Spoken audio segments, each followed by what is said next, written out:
Hello एमर्स, एक बार पुनः हम लोग आ गए हैं अपने लेक्चर एंड टॉपिक को आगे बढ़ाने के लिए।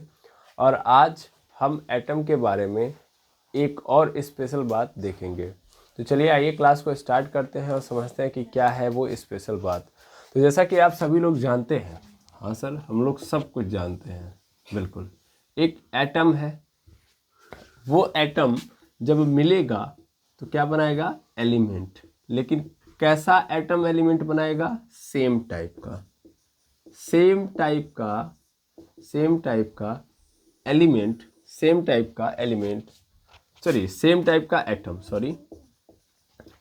टाइप का एटम क्या बनाता है? एलिमेंट। मतलब एटम क्या है? What is atom? Atom is the smallest particle, it is a particle, और ये बहुत छोटा छोटा पार्टिकल है। ऐसे हमारे पास टोटल 118 वैरायटीज हैं छोटे छोटे पार्टिकल की। कितनी वैरायटी है? 118 वैरायटीज है। उनमें से हर एक वैरायटी अगर क्या कर रही है, मतलब हर एक पार्टिकल मिलके एक ग्रुप बना रहा है, क्योंकि एटम बहुत छोटा है, आप उसको नहीं देख सकते। तो अगर एक एटम ने ये सोचा कि एक काम करता हूं कि मैं अपने जैसे जितने एटम है, अपने जैसे मतलब सेम टाइप के पार्टिकल की, ठीक है ना, तो अपने जैसे एटम का ग्रुप बना लूं, और ग्रुप बना के क्या बना दूं? मैं एक ऐसा ऑब्जेक्ट बनाऊं जो दिख सके, क्योंकि मैं तो दिखूंगा नहीं, मैं अकेले रहूंगा तो मैं नहीं दिखूंगा। एक काम करता हूं, मैं ग्रुपिंग कर लेता हूं करोड़ों पार्टिकल के साथ, मिलियंस पार्टिकल के साथ, बिलियंस पार्टिकल के साथ, और तब मैं दिखने लगूंगा। तब मुझे क्या बोला जाएगा? तब मुझे एक नाम दिया जाएगा, एलिमेंट। ठीक है ना? तो एलिमेंट का मतलब ये होता है ना कि सेम टाइप के एटम जब मिलते हैं तो क्या बनाते हैं? एलिमेंट।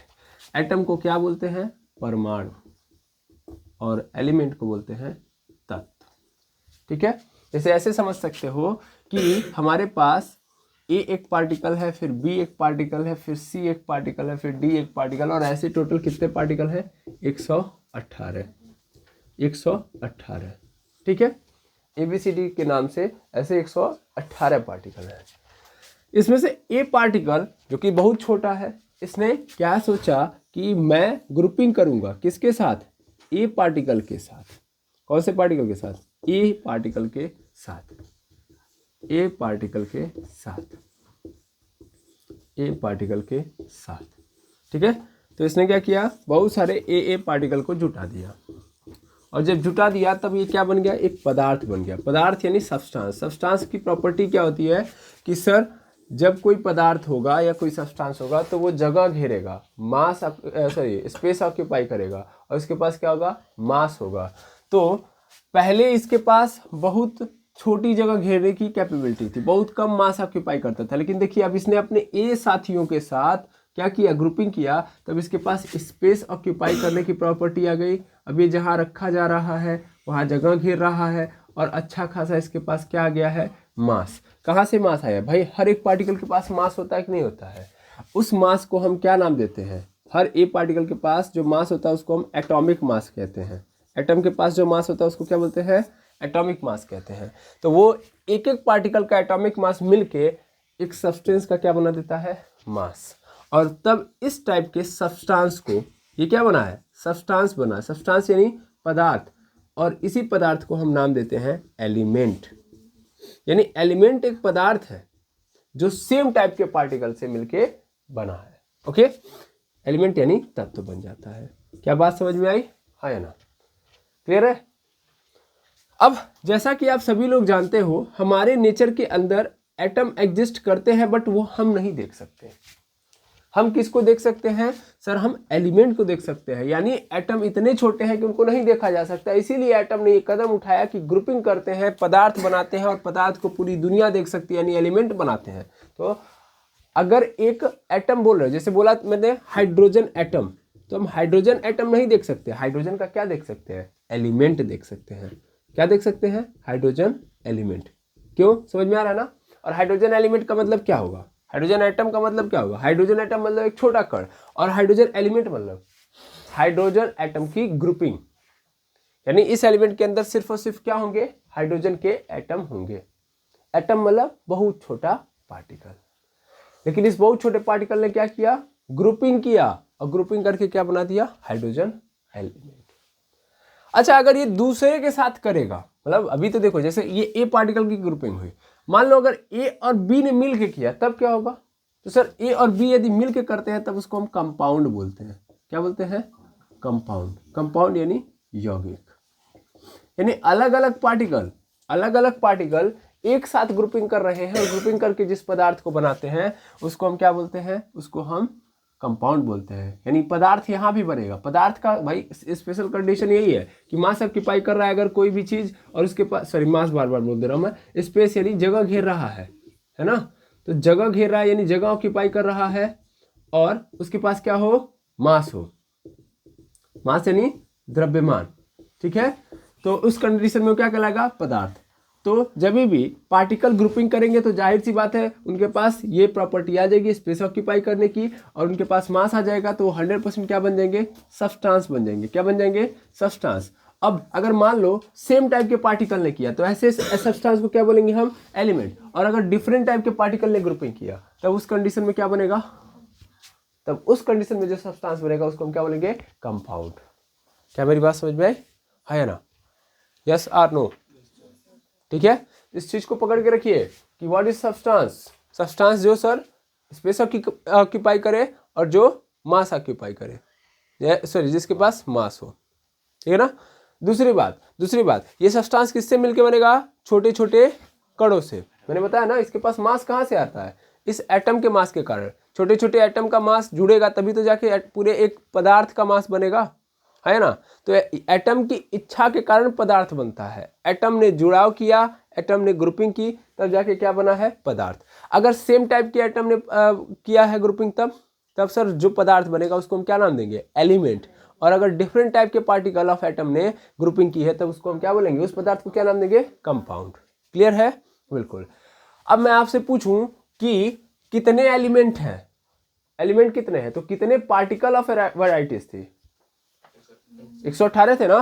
तो एलिमेंट भी कितने बनेंगे? 118। समझ आ रहा ना? क्या हम एटम देख सकते हैं? नहीं सर, लेकिन हम उस एटम के एलिमेंट को देख सकते हैं। ठीक है, मैं आपसे बोलूं कि क्या आप ऑक्सीजन एटम देखे हो? नहीं सर, हम क्या देख सकते हैं? ऑक्सीजन के एलिमेंट को। समझ आ रहा ना? नेचर में क्या एग्जिस्ट करेगा? यही ना। ऑक्सीजन एटम तो बहुत छोटा है, उसको आप नहीं देख सकते। यस और नो? तो आप क्या देखोगे? Oxygen element. अगेन मैं बोल रहा हूं, अगेन आप नियॉन के एटम को देख सकते हो? नहीं सर, हम नियॉन एलिमेंट को देख सकते हैं। ठीक ठीक, एक और क्या आप कार्बन के एटम को देख सकते हो? नहीं सर, हम कार्बन के एलिमेंट को देखते हैं। ठीक है, ठीक है। तो क्यों आप कार्बन एटम को नहीं देख सकते? अगर कोई पूछ देगा तो क्या बताओगे आप? कि कार्बन एटम बहुत छोटा। एटम मतलब बहुत छोटा पार्टिकल, बहुत या सबसे बोल दो छोटा। भाई उसके अंदर भी 3 पार्टिकल होते हैं, इलेक्ट्रॉन, प्रोटॉन और न्यूट्रॉन, लेकिन अपने आप में एटम जो है वो सबसे छोटा यूनिट है। ठीक है ना? क्लियर है ना? सबसे छोटा पार्टिकल बोल दोगे? यस सर, कि एटम जो है सबसे छोटा पार्टिकल है एक पदार्थ का। एक पदार्थ किससे मिलकर बना होता है सर? एक सब्सटेंस किससे मिलकर बना होता है? छोटे छोटे कणों से। और जो सबसे छोटा कण होता है उसी को हम क्या बोलते हैं? एटम। क्या हम एटम को देख सकते हैं? नहीं देख सकते। तो हम देखेंगे कैसे एटम को? सर एटम को नहीं देखेंगे, एटम की ग्रुपिंग से किया बना हुआ एक पदार्थ, एटम की ग्रुपिंग से बना हुआ पदार्थ जिसे हम क्या बोलेंगे? एलिमेंट। एलिमेंट को हम देख सकते हैं। यानी कार्बन एटम को नहीं देखेंगे, कार्बन एलिमेंट को देखेंगे। और कार्बन एलिमेंट का मतलब बताइए तो, क्लियर करिए। कार्बन एलिमेंट का मतलब सर एक ऐसा पदार्थ जिसके अंदर सभी कण किसके हैं? कार्बन के हैं, तो उसको हम कार्बन एलिमेंट बोलेंगे। कार्बन एलिमेंट का अगर मैं कोई रॉड ले लिया, मान लेता हूं कि कार्बन एक पदार्थ है, सॉरी कार्बन एलिमेंट है और एक पदार्थ है, और ये पदार्थ किस फॉर्म में है? रॉड के फॉर्म में है। तो इसके अंदर कणों को अगर बारीकी से देखोगे ना तो ये सभी कण किसके लगे होंगे? किसके लगे होंगे बताइए? कार्बन के सब होंगे, है कि नहीं है? यस और नो? क्लियर है? हाँ या ना? बिल्कुल सर, क्लियर है। तो आई होप आप कार्बन एलिमेंट को समझ गए होंगे और एटम को भी समझ गए होंगे। अब ध्यान से समझिएगा, जैसा कि मैंने बताया कि हमारे नेचर में एलिमेंट एग्जिस्ट करते हैं, एटम का एग्जिस्टेंस हम नहीं देख पाते हैं। तो इनके द्वारा, इन एटम्स के द्वारा, जैसे बताया ना कि 118 है, तो इस 118 ने 118 एलिमेंट पैदा किए हैं, उनको हम देख सकते हैं। अब इन 118 एलिमेंट के पास अपनी अपनी क्या है? प्रॉपर्टी है। ठीक है ना? अपनी अपनी क्या है? प्रॉपर्टी है। देखो अगर मैं बोल रहा हूँ ना कि हाइड्रोजन एलिमेंट है, कार्बन एलिमेंट है, तो मैं एलिमेंट को क्यों दिखा रहा हूँ, क्यों एलिमेंट को दिखा रहा हूँ, ताकि मैं एटम को दिखा सकूँ। यानी कोई भी एलिमेंट अगर दिखाया जा रहा है तो एक्चुअल में किसको दिखाने के लिए आया है, एक एटम को, क्योंकि एक एटम नहीं दिख सकता था इसलिए एलिमेंट लाया हूँ। तो कोई भी एलिमेंट की प्रॉपर्टी किस पे डिपेंड कर रही है, उसके एटम पे। ठीक है, अब इस चीज को पकड़ना ध्यान से। मैंने बोला ना कि 118 एटम है तो 118 एलिमेंट बनेंगे, तो इन 118 के बारे में हमको जानकारी चाहिए कि नहीं चाहिए। तो इन 118 को बारीकी से समझने के लिए, इनकी प्रॉपर्टी को डिफाइन करने के लिए इनकी एक अरेंजमेंट बनाई गई, एक सीक्वेंस बनाया गया और एक बेहतर जगह पे इनको रखा गया ताकि हम आसानी से इनकी प्रॉपर्टी को डील कर पाए।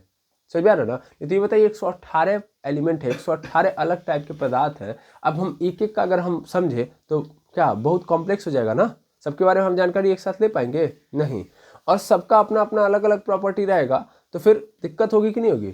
तो हमने क्या किया, हमने ये किया कि 118 के 18 थे तो उनके अंदर देखा कि किनके अंदर सेम प्रॉपर्टी है, उनको एक जगह रखा। इनके पास डिफरेंट प्रॉपर्टी थी, उनको अलग जगह रखा, है कि नहीं है। तो इससे क्या होगा कि हमें ये पता चल जाएगा कि 118 में से मान लेता हूँ कि 100 ऐसे हैं, ये 50 ऐसे कर सकता हूँ, नहीं कर सकता हूँ, इससे आसान हो जाएगा, हाँ या ना। तो वैसा ही किया गया और इन 118 को कहाँ रखा गया, पेरियोडिक टेबल में। यानी इन 118 को ऑब्जर्व करने के लिए एक टेबल का निर्माण कर दिया गया और उस टेबल का नाम क्या रखा गया, पेरियोडिक टेबल। ठीक है, आई होप आप ये बातें समझ गए होंगे। ठीक है, ठीक। अब ध्यान से समझिएगा, मैंने बोला कि भैया 118 है, 118 एलिमेंट है और इन 118 एलिमेंट का अरेंजमेंट आप कहाँ पे देखोगे, पेरियोडिक टेबल में देखोगे। कहाँ पे देखोगे, पेरियोडिक टेबल में। ठीक है, अब जब आप पेरियोडिक टेबल में एक एलिमेंट को देखोगे तो मैं अगेन बता रहा हूँ, एलिमेंट किसके लिए आया है सर, एटम को रिप्रेजेंट करने के लिए, एटम को रिप्रेजेंट करने के लिए, है कि नहीं है। एटम ने इसीलिए ना एलिमेंट को बनाया है, कैसा नो, क्योंकि एटम कह रहा था कि मैं दिख नहीं रहा हूँ, है कि नहीं, मैं बहुत छोटा हूँ, मुझे तो ऑब्जर्व ही नहीं कोई कर सकता, इसीलिए मैंने ग्रुपिंग की है और किसको पैदा किया है, एलिमेंट को। मैंने एलिमेंट को बनाया है, तो बेटा एलिमेंट तुम्हारी जिम्मेदारी है मुझे रिप्रेजेंट करने की। समझ में आ रहा ना। तो एक एलिमेंट के अंदर बहुत सारे, देखो एलिमेंट मतलब group of same particle of atom, yes और no, same particle of atom. Atom के सेम पार्टिकल अगर लगे हुए हैं तो एक एलिमेंट बनता है कि नहीं है। लेकिन उस एटम को क्यों बनाया गया, ताकि वो एटम को रिप्रेजेंट करे। तो अगर हम एलिमेंट की बात करेंगे तो उसमें तो सैकड़ों कह रहा हूं मैं, मतलब ऐसे बोल सकते अरबों खरबों क्या लगे होंगे, एटम लगे होंगे, लेकिन हम सिर्फ और सिर्फ उसको एक एटम के रूप में रिप्रेजेंट करेंगे। ठीक है, तो अगर हम ध्यान से देखें तो जो 118 एलिमेंट है, जाहिर सी बात है अगर मैं चाहता हूं ये दिखाना कि ये अलग अलग एटम से बने, और सही भी है कि सबके अंदर अलग अलग पार्टिकल लगे होंगे, तो भाई एक बात बताओ, ये 118 एटम है तो इनके बारे में जानकारी लोगे तो इनका नाम होना चाहिए कि नहीं होना चाहिए, इनका प्रॉपर नाम होना चाहिए, है कि नहीं, इनका प्रॉपर नाम होना चाहिए, प्रॉपर सिंबल होना चाहिए। जैसे आप ही लोग बताइए, आपका भी अपना अपना नाम होगा, है ना, और उस नाम के साथ साथ आपका शॉर्टकट वाला भी नाम होगा। समझ में आ रहा ना, शॉर्टकट मतलब आपका, अगर मान लीजिए जैसे आप लोग कई लोग देखेंगे, मान लेते हैं कोई नाम लेते हैं हम, जैसे कि गजानन गणेश गांवले, ऐसे कुछ कर लो, गजानन गणेश गांवले, ऐसे मैंने 3 नाम लिए, तीनों एक ही व्यक्ति का नाम है, गजानन गणेश गांवले। अब इतना बड़ा नाम है गजानन गणेश गांवले, सोच पा रहे हैं। तो अगर उसको बुलाना हो तो अगर आप बुला रहे हो रैंडमली तो कैसे बुलाओगे, गजानन गणेश गांवले, गजानन गणेश गांवले। ये इतना बड़ा नाम आप बार बार ले पाओगे, कठिनाई होगी कि नहीं होगी। तो उसका नाम रख दिया गया 3G, उसका नाम क्या रख दिया गया 3G, उसका नाम क्या रख दिया गया 3G। अब 3G से क्या फायदा कि आसानी से समझ में आ रहा कि इसमें क्या है, 3 ठो जी है। देखिए ध्यान से, गजानन गणेश गांवले। अब गजानन में भी क्या है, जी है, गणेश में भी जी है और गांवले में भी जी, तो 3G तो डायरेक्ट क्या बोल दो 3G। अब 3G बोलोगे तो आसानी से क्या हो जाएगा, आसानी से काम हो जाएगा नहीं हो जाएगा। 3G बुलाऊंगा तो भी उसका नाम हो जाएगा। अब मुझे इतना बड़ा नाम नहीं लेना पड़ेगा। यस और नो? फायदा है कि नहीं फायदा है? वैसे ही एक एटम के लिए भी एक तो उनका नेमिंग करना जरूरी था, और दूसरा देखिए, जब हम केमिस्ट्री के अंदर जाएंगे तो केमिस्ट्री के अंदर हम वो जो शॉर्टकट नाम है उसको किससे रिप्रेजेंट करेंगे? उसके सिंबल से। किससे रिप्रेजेंट करेंगे? सिंबल से। ध्यान से समझिएगा, सिंबल से रिप्रेजेंट करेंगे। तो हर एलिमेंट का, देखो मैं एलिमेंट बोलूँ एटम बोलूँ कंफ्यूज मत होना, ओके? एलिमेंट एटम मतलब फिलहाल के लिए सेम है। तो कोई एलिमेंट है या कोई एटम है, अगर मैं उसको रिप्रेजेंट करना चाहता हूँ, सिंपली एटम को रिप्रेजेंट करूंगा तो उसका नाम मुझे पता होना चाहिए, और साथ साथ उसका शॉर्टकट नाम जिसको हम सिंबल के थ्रू रिप्रेजेंट करेंगे वो पता होना चाहिए। यस और नो? और इसके साथ साथ मुझे उसकी प्रॉपर्टी भी पता होनी चाहिए। जैसे मैं किसी भी एलिमेंट को जैसे हम जानते हैं कि ये सी है, सी क्या डिनोट करता है? कार्बन को बोल देते हैं ना, सी लिखा है इसका मतलब कार्बन, Ne लिखा है इसका मतलब नियॉन, क्या हो गया? नियॉन। H लिखा है यानी हाइड्रोजन, बोल देते हैं। यस और नो? तो ये जो H देख रहे हो इट इज अ सिंबल। क्या है ये? सिंबल। और ये क्या है? ये है नेम, यही तो इसका नेम है, नाम यही है ना, तो इसको क्या बोलोगे? ये सिंबॉलिक रिप्रेजेंटेशन है किसका? हाइड्रोजन एटम का। अब एक और चीज सुनो, कभी भी कोई एलिमेंट या कोई एटम लिखा गया है तो उसका एक सिंबल होगा। बिल्कुल सर, उसके सिंबल पे ही बहुत सारी प्रॉपर्टीज लिखेंगे। जैसा कि आप सभी लोग जानते हैं एक एटम के अंदर कितने पार्टिकल होते हैं? इलेक्ट्रॉन, प्रोटॉन और न्यूट्रॉन। तो इनकी भी जानकारी तो रखनी जरूरी है भाई। 118 एलिमेंट है तो सबके अंदर इलेक्ट्रॉन, प्रोटॉन, न्यूट्रॉन तो सेम रहेंगे कि नहीं? सेम रहेंगे नहीं, सेम नहीं रहेंगे सबके अंदर डिफरेंट इलेक्ट्रॉन, डिफरेंट प्रोटॉन और डिफरेंट नंबर ऑफ न्यूट्रॉन होंगे कि नहीं होंगे? तो उसको भी रिप्रेजेंट करना है। अब कैसे करें? क्योंकि हम ये सभी व्यवस्थाएं कहाँ रखना चाह रहे हैं? पीरियोडिक टेबल में। अब इतना बड़ा नाम आएगा सबका तो हम कैसे लिखेंगे? तो हम एक सिंबल ले लिए, और सिंबल के साथ मुझे जानकारी भी डिनोट करनी है। तो जानकारी के लिए हम क्या करेंगे? तो हमने ये दिमाग लगाया कि ये मान लो एक एटम है, तो इस एटम के इस कोने मैंने ऐसे जेड लिख दिया और ऊपर क्या लिख दिया? ए। बगल में क्या लिख दिया? जेड, और बगल में क्या लिख दिया? इसके ऊपर में ए, यानी नीचे जेड ऊपर ए, नीचे जेड ऊपर ए।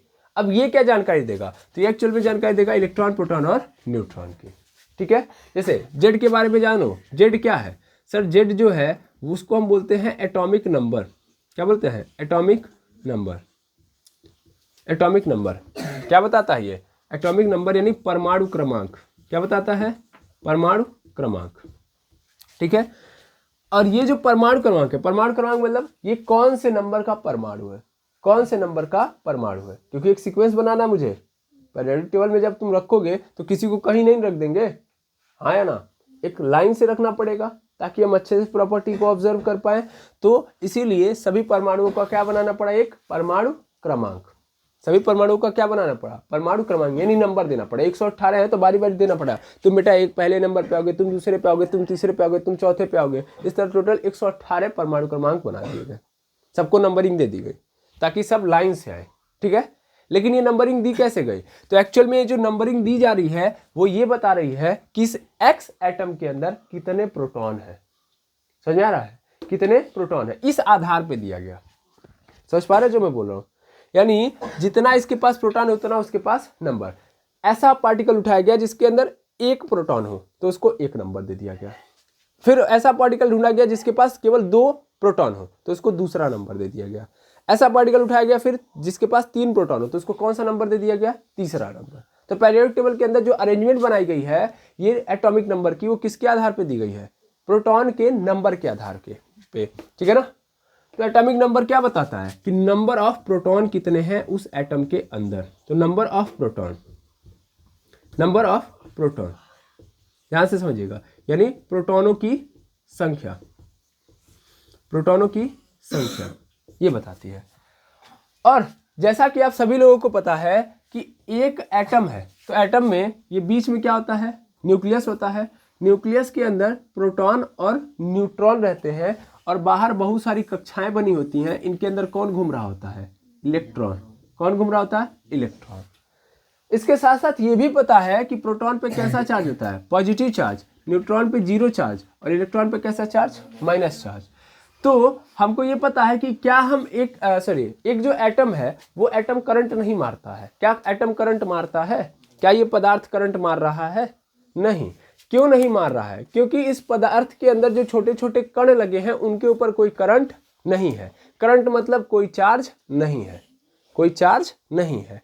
तो कोई चार्ज है नहीं, अंदर में दिख रहा है सर माइनस है और अंदर यहाँ सॉरी बाहरवा मतलब एटम के बाहरवा माइनस नजर आ रहा, एटम के सॉरी न्यूक्लियस के अंदर दिख रहा है तो प्लस, यानी न्यूक्लियस के ऊपर प्लस है और बाहरवा माइनस है, तो करंट ही है ना ये। चार्ज मतलब करंट, चार्ज ही क्या बनता है बाबू? Current. Charge is equal to last में करंट बनेगा, इतना समझ लीजिए, चार्ज ही क्या बनाएगा? करंट।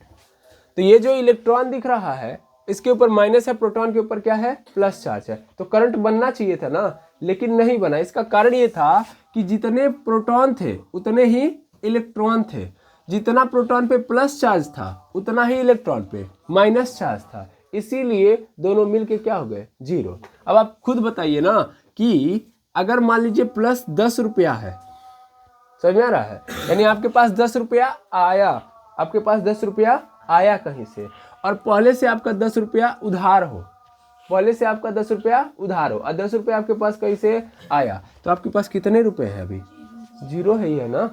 वही तो हुआ भाई, इलेक्ट्रॉन टोटल कितना चार्ज बना रहा है? सब माइनस बना रहा है, और जितना ये माइनस बना रहा है उतना ही अंदर वहाँ प्लस है, तो अंदर जितना प्लस उतना अंदर बाहर माइनस, तो प्लस माइनस मिलके क्या हो गया? जीरो हो गया कि नहीं हो गया? हाँ या ना। तो यानी एक एटम जो होगा वो क्या होगा? न्यूट्रल होगा। एक एटम कैसा होगा? न्यूट्रल होगा, उदासीन होगा। उदासीन मतलब करंट नहीं मारेगा, करंट नहीं मारेगा, क्योंकि चार्ज जो होंगे वो होंगे ही नहीं। इसका मतलब जितने प्रोटॉन है उतने मुझे क्या करने पड़ेंगे? इलेक्ट्रॉन भी तो करने पड़ेंगे। यानी मान लो हमारे पास 20 रुपया आया, तो 20 रुपया प्लस है, और तुम्हारा उधार कितना था?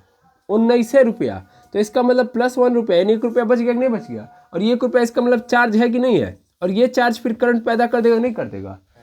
तो अगर तुम्हारे पास उतने इलेक्ट्रॉन नहीं रहे जितने प्रोटॉन है, तो उस केस में क्या होगा? उस केस में तुमको करंट मार देगा करंट, है ना। तो भैया जितने प्रोटॉन है उतने ही मुझे क्या रखने पड़ेंगे? इलेक्ट्रॉन। तो एक एटम के अंदर जितने प्रोटॉन है उतने ही क्या होंगे? इलेक्ट्रॉन। तो ये भी बात स्पष्ट हो गई ना? क्यों? क्लियर है ना? क्योंकि प्रोटॉन के पास जितने प्लस चार्ज उतना ही इलेक्ट्रॉन के पास माइनस चार्ज होगा, तभी जाके एटम करंट नहीं मारेगा। तो एटॉमिक नंबर जो होता है वो किसके आधार पर रिप्रेजेंट किया जाता है? प्रोटॉन के आधार पे। और यहीं से हम लोगों ने एक और चीज ऑब्जर्व कर ली कि जितने प्रोटॉन होंगे उतने इलेक्ट्रॉन, तो नंबर ऑफ इलेक्ट्रॉन, यानी एक्चुअल में ये क्या है? इलेक्ट्रॉनों की संख्या, इलेक्ट्रॉनों की संख्या। यानी एटॉमिक नंबर जो होता है वो कितने लोगों को दिखा रहा होता है?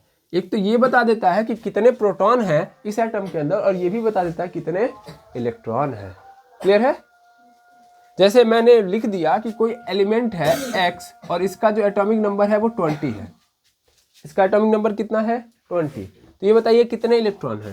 Sir number of electron is 20, और कितने प्रोटॉन है? तो 20। एटॉमिक नंबर क्या है? Z की वैल्यू कितनी है? 20। भाई एटॉमिक नंबर कौवे नंबर पे आएगा। पीरियोडिक टेबल जब देखोगे तो पीरियोडिक टेबल में कौवे नंबर पे आएगा, ये 20वें नंबर पे आएगा। इसके पास कितने इलेक्ट्रॉन? 20 इलेक्ट्रॉन। कितने प्रोटॉन? 20 प्रोटॉन। क्लियर है? हाँ या ना। चलिए सर, तो जेड का मतलब तो हम लोगों ने समझ लिया। अब हमें क्या समझना है? ये ए का मतलब क्या है ना। तो ए का मतलब देखिए, ए का मतलब होता है एटॉमिक मास। एटॉमिक मास यानी क्या इसको बोलेंगे? इसको बोलते हैं हम लोग परमाणु द्रव्यमान। परमाणु द्रव्यमान, ठीक है ना। एटॉमिक मास मतलब परमाणु का द्रव्यमान, यानी एक परमाणु या एक पार्टिकल कितना भारी है। अच्छा ये बताओ, जब एक पार्टिकल भारी रहेगा तभी तो जब बहुत सारा ग्रुप बनाएगा तो जो ये पदार्थ बनेगा ये भी भारी हो पाएगा। और पदार्थ की प्रॉपर्टी क्या है कि पदार्थ भारी होता है और जगह घेरता है। पदार्थ भारी होता है और जगह घेरता है। तो ये भारी कैसे होगा? जब ये जिससे बना है वो भारी होगा तभी तो भारी होगा, हाँ या ना। भाई इसको मैं काटूंगा, कटेगा, छोटे छोटे टुकड़ों में जाएगा ना, तो उन छोटे छोटे टुकड़ों का अपना भार होगा तभी तो इसका पूरा भार बन पाएगा, क्योंकि ये छोटे छोटे टुकड़ों से बना है। क्लियर है? बिल्कुल। तो भाई ये जो एटम दिख रहे हो वो उसका भी क्या होगा? अपना एक मास होगा। उसका भी क्या होगा? मास। तो वो मास कहाँ से आता है? तो हमने ये पढ़ा है कि देखिए इलेक्ट्रॉन जो होता है वो बहुत कम भारी होता है। इलेक्ट्रॉन जो होता है बहुत कम भारी होता है एज कंपेयर टू प्रोटॉन और न्यूट्रॉन। सबसे ज्यादा भारी कौन होगा? प्रोटॉन और फिर न्यूट्रॉन। मतलब न्यूट्रॉन, अगर प्रोटॉन और न्यूट्रॉन में भी कंपेयर किया जाए तो न्यूट्रॉन हल्का सा, इतना सा ज़्यादा भारी होता है प्रोटॉन से। लेकिन ले देखिए, एक एटम का जो मास होता है वो किसके कारण होता है? प्रोटॉन और न्यूट्रॉन के। समझ पा रहे हो? समझ पा रहे हो? यानी एक एटम भारी इसलिए होता है क्योंकि उसके अंदर क्या है? प्रोटॉन और न्यूट्रॉन है। इलेक्ट्रॉन का भार से लेना देना नहीं है। यानी इलेक्ट्रॉन इतना हल्का होता है, इतना हल्का होता है कि उसका कोई रोल नहीं है एटम के मास में। ठीक है? यानी एक कण भारी है तो इसका कारण क्या है? प्रोटॉन और न्यूट्रॉन। एक कण भारी है तो इसका कारण क्या है? प्रोटॉन और न्यूट्रॉन। तो इसका मतलब ये जो एटॉमिक मास है वो किसके बारे में दिखा रहा होगा? सर वो दिखा रहा होगा नंबर ऑफ प्रोटॉन कितने हैं, नंबर ऑफ प्रोटॉन। प्रोटॉन को हम किससे रिप्रेजेंट करते हैं? सिर्फ पी से। नंबर ऑफ प्रोटॉन मतलब पी से रिप्रेजेंट कर सकता हूं मैं, या इसको जैसा कि मुझे पता है कि जितने प्रोटॉन होंगे उतना ही क्या होगा? Atomic number. तो मैं उसको चाहूं तो किससे रिप्रेजेंट करता हूं? जेड से भी रिप्रेजेंट कर सकता हूं। यस और नो? हाँ या ना? जेड से रिप्रेजेंट करता हूं। और plus number of neutron. Yes और नो? यानी ये क्या है? न्यूट्रॉनों की संख्या। तो इसको एन से रिप्रेजेंट कर लो। यहाँ पे लिख लो प्रोटॉनों की संख्या, और यहाँ पे हो जाएगा न्यूट्रॉनों की संख्या। समझ में आ रहा है जो मैं बोल रहा हूँ? एक एटम का मास किसके कारण होगा? सर कितने प्रोटॉन है और कितने न्यूट्रॉन है। तो प्रोटॉन और न्यूट्रॉन के मास के बराबर होगा किसका मास? एक एटम का मास। तो atomic mass is equal to number of proton plus number of neutron. Atomic number is equal to number of proton is equal to number of electron. I hope समझ में आ गया होगा। अब यहाँ से दो चीज़ें, जैसा कि मैं बहुत बार पढ़ा चुका हूँ, एक बार आप देख लीजिएगा कि क्यों मैंने आखिर ऐसा बोला कि जितने प्रोटॉन होंगे उतने इलेक्ट्रॉन होंगे। तो आप चार्ज यहीं पे लिख लीजिए। देखिए चार्ज, तो चार्ज के लिए हम क्या जानते हैं कि चार्ज जो होता है इलेक्ट्रॉन का जो चार्ज होता है वो कैसा होता है? सर माइनस में 1.6 गुणे 10 पे पावर माइनस 19 कूलम, ध्यान देंगे। और प्रोटॉन के ऊपर प्लस चार्ज होता है, वो कितना होता है? प्लस 1.6 गुणे 10 पे पावर माइनस 19 कूलम। और न्यूट्रॉन के ऊपर कितना चार्ज होता है? 0। न्यूट्रॉन के ऊपर 0। ठीक है? तो ध्यान से देखिए, जितना प्रोटॉन के पास चार्ज है उतना ही इलेक्ट्रॉन पे चार्ज है, लेकिन एक ठो माइनस में और एक ठो प्लस। अब दो चीज़ों को जब जोड़ोगे, एक माइनस में एक प्लस में, और सेम है, तो कट जाती नहीं? कट जाती है ना? पढ़ते हैं हम लोग मैथ के अंदर कि मान लो यहाँ पे +5 है और यहाँ पे -5 है, तो डायरेक्ट इसको काट दो, आंसर क्या मिलेगा? 0। तो इसीलिए टोटल चार्ज एक एटम के अंदर क्या होता है? 0। टोटल चार्ज 0, इसीलिए एटम करंट नहीं मारता है। ठीक है? ठीक। अब मास की बात कर लो। मास माने द्रव्यमान, जिसके कारण भार पैदा होता है। तो अगर आप इलेक्ट्रॉन की बात करोगे तो इलेक्ट्रॉन का होता है 9.1 गुणे 10 पे पावर माइनस 31 kg। जबकि प्रोटॉन का बात करोगे तो 1.6726 इंटू 10 पे पावर माइनस 27 kg। और न्यूट्रॉन की बात करोगे तो 1.6749 गुणे 10 पे पावर माइनस 27 kg। समझ में आ रहा है? तो देखो यहाँ पे 1.6726 आया है और यहाँ पे 1.6749 आया है, तो थोड़ा सा ज़्यादा है कि नहीं है? बहुत हल्का सा क्या है? ज़्यादा है। बहुत हल्का सा क्या है? ज़्यादा है। बाकी सब क्या है? सेम है कि नहीं है? क्या मेरी बात समझे? यस और नो? अब देखो हमने क्या बोला कि इलेक्ट्रॉन बहुत हल्का होता है। इलेक्ट्रॉन इनके कंपैरिजन में क्या है? बहुत ही हल्का है। देखो इनसे कितना छोटा है? तो इनसे 10,000 गुना छोटा है। यस और नो? देखो यहाँ पे 10 पे पावर माइनस 31 और यहाँ पे 10 पे पावर माइनस 27 है। ऐसा नो? तो इसका मतलब ये बहुत छोटा है। मैंने इसका कंपैरिजन भी करके आपको दिखाया है, ओके, पिछले वीडियो में, तो आप वहाँ पे देख सकते हो। आई होप आपको यहाँ तक की कहानी में कोई दुविधा नहीं होगी। पहले आप क्या करेंगे, इतना नोट कर लेंगे कि ये जेड क्या बताता है और ए क्या बताता है। ठीक है? पहले नोट डाउन करिए। चलिए, अब मेरे पास कोई एटम है, मान लेता हूँ कि वाई है। उसका जो एटॉमिक नंबर दिया गया है वो 20 है और एटॉमिक मास 40 दिया गया है। ओके। हमसे क्वेश्चन ये पूछ रहा है कि बताओ इस एटम, देखो ये एक्चुअल में क्या है? It is element. लेकिन मैंने क्या बोला था? ये एलिमेंट आया है किसको रिप्रेजेंट करने के लिए? एटम को रिप्रेजेंट करने के लिए। तो मैं अगर बात करूंगा हमेशा तो इस एलिमेंट को एटम पुकार के ही बोलूंगा। है एलिमेंट, नाम क्या बोलूंगा? एटम। क्योंकि जब मैं पीरियोडिक टेबल में देखूंगा तो ये एक एटम की प्रॉपर्टी के बिहाफ पे रखा गया है। समझ में आया? है ना? पीरियोडिक टेबल भी देख लो। पीरियोडिक टेबल क्या है? यही है पीरियोडिक टेबल। कई लोग पहली बार सुन रहे होंगे तो ध्यान दो, यही है पीरियोडिक टेबल। दिख रहा है? इसमें कौन है? सब यही तो है, एलिमेंट ही तो भरे पड़े हैं यहाँ से लेके यहाँ तक, ये सब क्या है, एलिमेंट ही हैं। टोटल कितने एलिमेंट हैं, 118। ठीक है, 118 एलिमेंट है। और ध्यान से ऑब्जर्व करो, चलो और दिखा दो, ध्यान से देखो। यहाँ पे मैंने क्या बोला, मैंने बोला एटॉमिक नंबर क्या है, एटॉमिक नंबर 20 है। देखो यहाँ पे एटॉमिक नंबर 20 दिख रहा है और एटॉमिक मास क्या है, 40। एटॉमिक मास क्या है, 40। क्लियर है। और इस पे कौन आ रहा है, कैल्शियम। ऐसे ही देखो यहाँ पे है, पहले पे हाइड्रोजन, फिर दूसरे पे क्या है, हीलियम, दिख रहा है ना, दूसरे पे हीलियम, फिर यहाँ पे देखो तीसरे पे लिथियम, चौथे पे बेरिलियम, और फिर पांचवें पे देखो बोरान, छठे पे कार्बन, सातवें पे नाइट्रोजन, आठवें पे ऑक्सीजन, नौवें पे फ्लोरीन और 10वें पे नियॉन। ये सब कहाँ से आए हैं, ये कैसे 8-9 रख दिया गया, एक्चुअल में इनके अंदर के जो प्रोटॉन है उनके आधार पे इनको रखा गया लाइन बाई लाइन। ठीक है, और कुछ इस प्रकार से रखा गया है कि एक ग्रुप बन गया है इन एलिमेंट का, सेम प्रॉपर्टी के लिए, सेम प्रॉपर्टी के लिए ग्रुपिंग कर दी गई है। अब उसको हम बाद में देखेंगे, फिलहाल में ये देखते हैं कि हमारे पास अगर कोई एलिमेंट आ जाए तो हम कैसे ये पता कर सकते हैं कि इस एलिमेंट के एटम में, इस एलिमेंट के एटम में कितने इलेक्ट्रॉन है, कितने प्रोटॉन है और कितने न्यूट्रॉन है। ओके, तो अभी हम ये देखेंगे, ये क्या है, एलिमेंट, लेकिन हम किसको मान के चलेंगे इसको, मतलब एलिमेंट को क्या पुकारेंगे, एटम। तो ये है एटम अपना, इस एटम का एटॉमिक नंबर 20 है, यानी ये जेड का मान क्या हो गया, 20। और जेड का मान 20 मतलब प्रोटॉन कितने, 20, यानी इस एटम के अंदर प्रोटॉन कितने होंगे, प्रोटॉन 20 है। इलेक्ट्रॉन कितने, तो जितने प्रोटॉन उतने इलेक्ट्रॉन, क्योंकि एक को इधर उधर किए तो करंट मार देगा। ये आया ना समझ में, एक भी इधर उधर हुआ तो करंट मार देगा। तो देखो यहाँ पे Z is equal to 20, P is equal to 20 और E इज इक्वल टू क्या गया, 20 हो गया।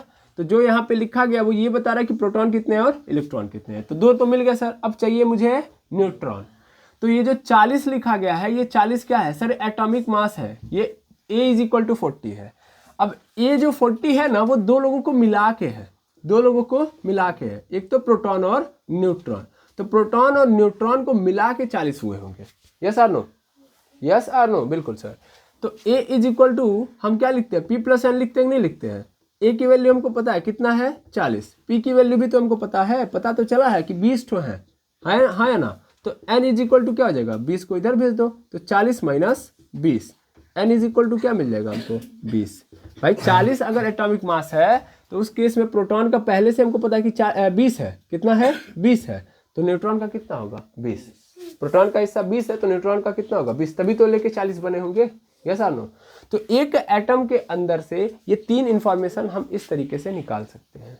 Okay okay. अब ऐसे ही हमारे पास कोई और है, जैसे कि हमारे पास यहाँ पे है, चलो ले लो डायरेक्ट क्लोरीन। इसका जो एटॉमिक नंबर है वो कितना है, 17। कितना है, 17, और एटॉमिक मास कितना है, 35। ठीक है, देखो फटाफट समझना, इलेक्ट्रॉन प्रोटॉन न्यूट्रॉन निकालने का तरीका क्या है। तो इलेक्ट्रॉन का मतलब कितना जेड है, कितना प्रोटॉन है, और कितना प्रोटॉन है वो कैसे निकालेंगे, उसके एटॉमिक नंबर से। तो इलेक्ट्रॉन प्रोटॉन तो यहाँ से निकल जाएंगे एटॉमिक नंबर से। न्यूट्रॉन निकालने का तरीका, न्यूट्रॉन निकालने का तरीका ये है कि जो एटॉमिक मास है इसमें से किसको घटा दो, जेड को घटा दो। किसको घटा दो, जेड को घटा दो, या क्या करो, जेड की जगह पे पी रख दो या जेड की जगह पे ई भी रख दो, तो भी कोई दिक्कत नहीं है। तो सिंपल, न्यूट्रॉन निकालने का तरीका क्या है कि एटॉमिक मास में से किसको घटा देना है, जेड, यानी एटॉमिक नंबर को घटा देना है। लिख देता हूं मैं, number of neutron is equal to, number of neutron is equal to atomic mass minus atomic number. ठीक है, क्लियर। या इसी की जगह पे आप लिख सकते हो atomic mass minus number of proton. ठीक है ना, नंबर ऑफ प्रोटॉन। तो प्रोटॉन के नंबर को माइनस कर दोगे तो भी आपको क्या मिल जाएगा, नंबर ऑफ न्यूट्रॉन। क्लियर है, हाँ सर। अब ध्यान से सुनिएगा, यहाँ पे 17 लिखा गया है, 17 का मतलब कितने इलेक्ट्रॉन है, इलेक्ट्रॉन बताइए सर, 17। प्रोटॉन कितने हैं, 17। पता चल गया। अब मुझे न्यूट्रॉन निकालना है, तो न्यूट्रॉन के लिए क्या करना पड़ता है सर, थोड़ा सा दिमाग लगाना पड़ता है। ये जो दिया गया है वो ए है, वो क्या है, ए है। इस ए में से किसको घटा दो, पी को घटा दो, यानी नंबर ऑफ प्रोटॉन को घटा दो। तो ए की वैल्यू कितनी है बताइए, ए की वैल्यू है 35, इसमें से प्रोटॉन कितने हैं, 17, घटा दिया, कितना आ जाएगा, 18। कितना आ गया, 18। क्लियर है, तो ये हो गया नंबर ऑफ न्यूट्रॉन। ठीक है, समझ में आया? 35 है बाबू, 35 में से 17, 35 में से 10 घटाएंगे 25, अब 25 में से 7 घटा देंगे 18, ठीक है ना? क्लियर है? इस तरह निकल जाएगा, हाँ या ना? अब ये तो सिंपल क्वेश्चन है। हमसे क्वेश्चन में ये भी पूछ सकता है कि ये बताइए कि कोई एलिमेंट x है, कोई एलिमेंट x है, इसका न्यूट्रॉन, ध्यान से सुनना, इसका न्यूट्रॉन, इसके न्यूट्रॉनों की संख्या जो है वो कितनी है? इसके न्यूट्रॉनों की संख्या है 35। इसके न्यूट्रॉनों की संख्या कितनी है? 35। बताइए फटाक से, मैंने क्या बोला? न्यूट्रॉनों की संख्या है 35। मैं देखो रैंडमली ले रहा हूँ। न्यूट्रॉनों की संख्या है 35 और इसका जो एटॉमिक मास है, इसका जो एटॉमिक मास है वो कितना है? तो वो है आपका 71। वो कितना है? 71। सीधा सीधा क्या दिया इसने न्यूट्रॉन की संख्या दे दी और क्या दे दिया? Atomic mass. तो हमसे क्या पूछ रहा है? इलेक्ट्रॉन कितने होंगे, प्रोटॉन कितने होंगे और एटॉमिक नंबर कितना होगा। समझ पा रहे हो? इसने बोला कि कोई एलिमेंट x है, इसका न्यूट्रॉन की संख्या, उसमें न्यूट्रॉन कितने हैं? 35। इसका एटॉमिक मास कितना है? 71। तो हमको ये बता दो इलेक्ट्रॉन, प्रोटॉन और न्यूट्रॉन कितने होंगे। सॉरी, इलेक्ट्रॉन, प्रोटॉन और उसका एटॉमिक नंबर कितना होगा। क्या हम निकाल सकते हैं? बिल्कुल निकाल सकते हैं, निकाला जाए। तो जैसा कि हमको पता है कि जो नंबर ऑफ न्यूट्रॉन होता है वो किसके बराबर होता है? Atomic mass minus atomic number, या atomic mass minus number of proton. इसी फॉर्मूले पे रख दो, काम खत्म। तो यहाँ पे n की value, n is equal to क्या होता है? a माइनस जेड होता है। n की वैल्यू कितनी है हमको पता है? 35। ये एटॉमिक मास किसका वैल्यू है? a का वैल्यू है कि नहीं है? तो इसका मतलब a की वैल्यू कितनी है? 71। क्या z का मान पता है? नहीं पता है। तो z को हम कहाँ रखेंगे? यहाँ पे। अब z को उठा के इधर ला दो और 35 को उठा के इधर। जिसका मान निकालना होता है उसको क्या कर दो? अकेले। जिसका मान निकालना है उसको क्या कर दो? अकेले। तो क्या हो जाएगा? z इज इक्वल टू, इसको इधर कर देंगे तो मिल जाएगा हमको 35, सॉरी इसको इधर बुला लो, इसको इधर कर दो, तो 71 माइनस क्या हो जाएगा? 35। और 71 में से 35 घटा देंगे, क्या मिल जाएगा? 36। क्या मिल जाएगा? 36 मिल जाएगा। और ये जो z का मान है, तो जो z का मान होगा, z का मान क्या मिल गया? 36। वही तो प्रोटॉन का भी मान होगा और वही इलेक्ट्रॉन का भी मान होगा। क्लियर है कि नहीं है? मैंने बोला ना रैंडमली मैंने लिया, मैंने एग्जैक्ट नहीं लिया है, मैंने रैंडम लिया है। ओके, आपने बोला कि न्यूट्रॉन कम नहीं रहता है, तो ये बताइए हाइड्रोजन का पहला एटम है, हाइड्रोजन पहला एटम है, उसके अंदर तो न्यूट्रॉन में नहीं रहता है, उसके अंदर तो न्यूट्रॉन है ही नहीं, जबकि वहाँ पे एक प्रोटॉन ऑलरेडी है। समझ में आ रहा ना? ये मत कहिए। फिलहाल में ये समझिए कि मैंने एक रैंडम लिया, मैंने एग्जैक्ट कोई नहीं लिया है। समझ में आ रहा ना? कि मतलब पीरियोडिक टेबल से कोई उठा के, वैसे बस मुझे एक क्वेश्चन लगवाना था ताकि मैं आपको समझा सकूं फॉर्मेट की कैसे कैसे क्वेश्चन आएंगे। ठीक है, तो यही दो टाइप होते हैं मेनली क्वेश्चन के। पहला टाइप तो सिंपल, आपको दे दिया होगा, सब आप निकाल लोगे, वहाँ से न्यूट्रॉन निकालना होगा। और दूसरे टाइप में न्यूट्रॉन दे दिया होगा, एटॉमिक मास दे दिया होगा, आपको क्या निकालना होगा? इलेक्ट्रॉन प्रोटॉन का मान। आई होप क्लियर हो गया होगा। तो ये कॉन्सेप्ट आपका क्लियर है।